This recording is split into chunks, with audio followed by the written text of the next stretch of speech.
Do you want to know a secret? Ladies and gentlemen, hello. My name is Simon Bean and I'm the UKIP spokesman for Veterans and Defence. On March the 29th, 2019, during the UKIP Brexit betrayal protest, I exposed EU military unification to the nation and Theresa May's plan to sign us up as a fully paid up member was halted. It has recently come to light that Sir Keir Starmer, the Prime Minister and leader of the Labour Party, is travelling to Lisbon for a defence conference being held on the 19th of May this year. During this conference, he intends to sign into the start of formally initiating the unification process into Defence and Security Union. Sounds nice. Yeah, assisting our closest neighbours as and when needed. Sounds okay? But no, not in this case.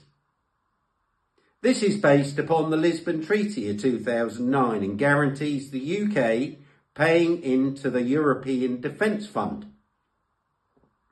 EU military unification is a single point command and control and single point budget of all our military and security services, including the Tri-Service, MI5, MI6, the Five Eyes intelligence gathering organisation that involves the UK, USA, Canada, Australia and New Zealand, in addition to our domestic police service, along with research and development of hardware and technology. EU military unification is often confused with terminology such as EU Army, EU Defence Force or PESCO. But that's not the correct terminology. PESCO is part of it, Permanent Structured Cooperation. But the terminology must be 100% correct if you're researching or making inquiries, or you'll attract deniability from the establishment. And that's a fact. EU military unification could mean conscription at the age of 18 or any age during times of armed conflict. And it will all be orchestrated by Brussels. HM armed forces will no longer apply and current oaths of allegiance will be cancelled. This means total loss of our sovereignty to Brussels. Sir Richard Dearlove, the former head of MI6, has stated, and I quote, "This will completely change how we think about European security.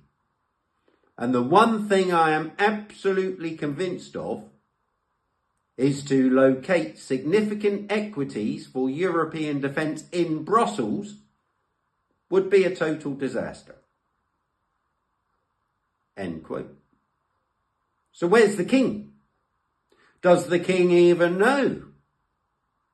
Our governments for the past 27 years have hidden involvement and support for other European nations in plain view under royal prerogative.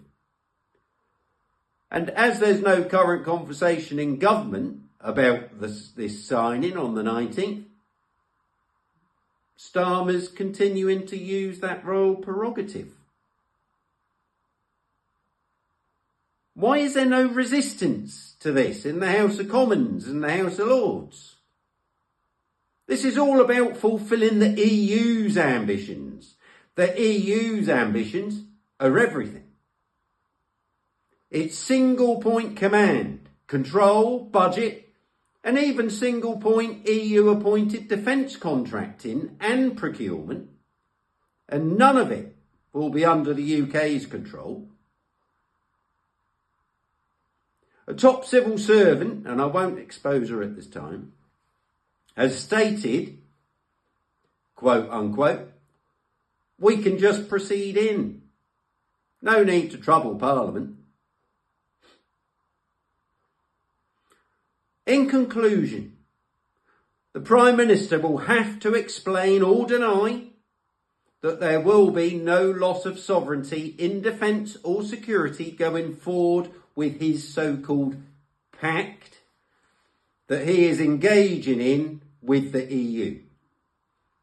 Because Ursula von der Leyen has previously stated the terms of her ambition for the destination of Defence and Security Union.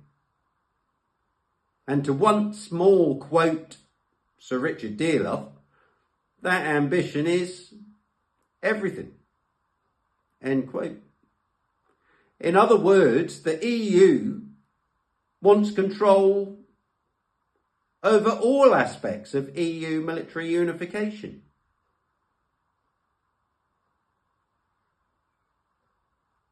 Contact your MP as a matter of urgency and let them know that we are on to them.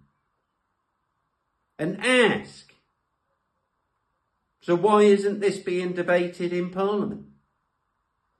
Because anything decided for us behind the closed doors of the Cabinet Office that puts this nation in danger is treason.